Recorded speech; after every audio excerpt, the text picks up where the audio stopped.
నమస్తే, welcome to our voice. నేను journalist నవత. దేశంలో లోక్సభ ఎన్నికలకు ముందే సిఏఏ అమలు చేయడానికి పక్కా వ్యూహంతో మోదీ షా ద్వయం అడుగులు ముందుకు కదుపుతున్నారు. ఈ నేపథ్యంలో మార్చి 10వ తారీఖు సిఏఏ అమలు చేయబోతున్నారు అంటూ కూడా అనేక వార్తలు వస్తున్నాయి. సిఏఏ అమలు చేస్తే రాష్ట్రాలలో పరిస్థితులను చక్కదిద్దడానికి, ఎలాంటి అవాంఛనీయ సంఘటనలు జరగకుండా ఉండడానికి ఇప్పటికే చాలా రాష్ట్ర ప్రభుత్వాలు కట్టుదిట్టమైన చర్యలు తీసుకుంటూనే ఉన్నాయి.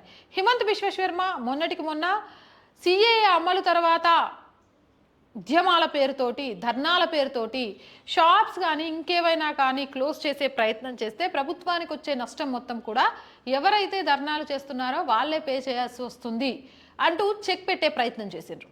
ఈ నేపథ్యంలో యోగి ఆదిత్యనాథ్ కూడా యూపీకి సంబంధించి ఒక మాస్ వార్నింగ్ ఇచ్చారట. వచ్చే వారం దేశంలో సిఏఏను అమలు చేయనున్న సంగతి తెలిసిందే. సిఏఏ అమలు సందర్భంగా కొందరు జిహాదీలు అల్లర్లు సృష్టించడానికి సిద్ధమవుతున్నారు. ఈ విషయం కనిపెట్టిన యోగి ఆదిత్యనాథ్ మాస్ వార్నింగ్ ఇచ్చారు.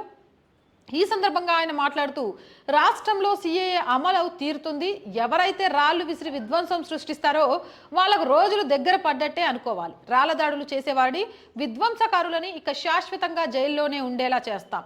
వారు ఇక జీవితాంతం జైల్లోనే మగ్గాల్సి వస్తుంది. అంతేకాదు, ఎవరైతే విధ్వంసం సృష్టిస్తారో ఆ విధ్వంసకారుల తల్లిదండ్రుల ఆస్తులు, తాత ముత్తాతల ఆస్తుల మొత్తాన్ని ప్రభుత్వం స్వాధీనం చేసుకుంటోంది. ఇక బుల్డోజర్ చర్యలు తప్పనిసరిగా ఉంటాయి. కావున ఒళ్ళు దగ్గర పెట్టుకొని ఎవరి పని వారు చేసుకోండి అంటూ యోగి కఠినమైన మాస్ వార్నింగ్ ఇచ్చారని న్యూస్ అఖండాలో ఆర్టికల్ అయితే వచ్చింది. మొత్తానికి ఎవరైనా సరే సిఏఏ అనేది భారతదేశం యొక్క పౌరసత్వానికి సంబంధించి అక్రమ చొరబాటుదారులను అడ్డుకోవడానికి తీసుకున్న ఒక కఠిన నిర్ణయం.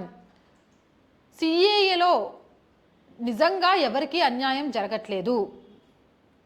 ఆఫ్ఘనిస్తాన్, పాకిస్తాన్ ఇలా కొన్ని దేశాల నుంచి అక్కడ మైనారిటీలుగా ఉన్న హిందూ, సిక్, జైను, పార్షి, క్రిస్టియన్లకు భారతదేశ పౌరసత్వం ఇస్తాం, కానీ ముస్లిమ్స్కి ఇవ్వము. ఎందుకంటే అవన్నీ ముస్లిం దేశాలే. ముస్లిం దేశాలలో ముస్లింలు మైనారిటీలు ఎలా అవుతారు, వాళ్ళ మీద అక్కడ ఊచకోత ఎందుకు ఉంటుంది, అలాంటి వాళ్లకు ఇక్కడ ఎందుకు అవకాశం కల్పించాలి? ముస్లిం దేశాలు చాలా ఉన్నాయి కాబట్టి వారికి తప్ప మిగిలిన వారందరికీ భారతీయ పౌరసత్వం ఇవ్వడానికి ఆన్లైన్ పోర్టల్ని కూడా ఏర్పాటు చేశారు. దీని ద్వారా అక్రమంగా భారతదేశంలోకి చొరబడి భారతదేశంలో విధ్వంసాలను రెచ్చగొట్టాలి అని, భారతదేశాన్ని విధ్వంసకరంగా మార్చడానికి ప్రయత్నం చేస్తున్న వాళ్లకు చెక్ పెట్టడంతో పాటు నిజంగా భారతదేశంలో ఉన్న ముస్లింలకు న్యాయం జరగడానికి అవకాశం ఉంటుంది. ఇది స్వయంగా ఎవరు చెప్తున్న మాటో కాదు, ముస్లిం సామాజిక వర్గానికి చెందిన కొందరు పెద్దలు, మత పెద్దలు కూడా చెప్తున్నమాట. ఈ నేపథ్యంలో భారతదేశంలో ఏదో ఒక రకంగా అల్లర్లు సృష్టించి రాజకీయ లబ్ధి పొందాలనో మరేదైనా లబ్ధి పొందాలనో ప్రయత్నం చేసే వాళ్ళు ఎట్లాగో ఉంటారు. అలాంటి వాళ్ళు కనుక యూపీలో ఉండి ఆ ప్రయత్నాలను కనుక ముమ్మరం చేస్తే ఇక మీకు జీవితాంతం చిప్పకూడే, బయటికి రాలేరు. బతికున్నంతకాలం చిప్పకూడు తినుకుంటూ జైల్లో బాత్రూమ్లు కడుక్కుంటూ బతకాల్సిందే, ఏదో ఒక పని చేసుకుంటూ బతకాల్సిందే తప్ప మీరు బయటకు వచ్చేది లేదు. అలాగే ఆ రోజు జరిగిన నష్టాల కింద మీకు ఆస్తులు లేకపోతే మీ అమ్మా నాన్నలకు మీ వంశపారంపర్యంగా ఏ ఆస్తులు ఉంటాయో ఆ ఆస్తులను కూడా స్వాధీనం చేసుకుంటాం మీరు చేసే ధ్వంసానికి సంబంధించి అని ఒక మాస్ డెడ్ వార్నింగ్ ఇచ్చారట. మళ్ళీ బుల్డోజర్ రావాలి అని కోరుకోకండి. సిఏఏ అనేది దేశం కోసం, దేశ భవితవ్యం కోసం, దేశంలో ఉన్న పౌరుల భవితవ్యం కోసం. కాబట్టి దీన్ని రాజకీయ లబ్ధో లేకపోతే దేశ విద్వేషాన్ని రెచ్చగొట్టే ఒక విధానానికో ఉపయోగిస్తే మాత్రం మీ పని ఖతం అని ఒక మాస్ వార్నింగ్ ఇచ్చిండట.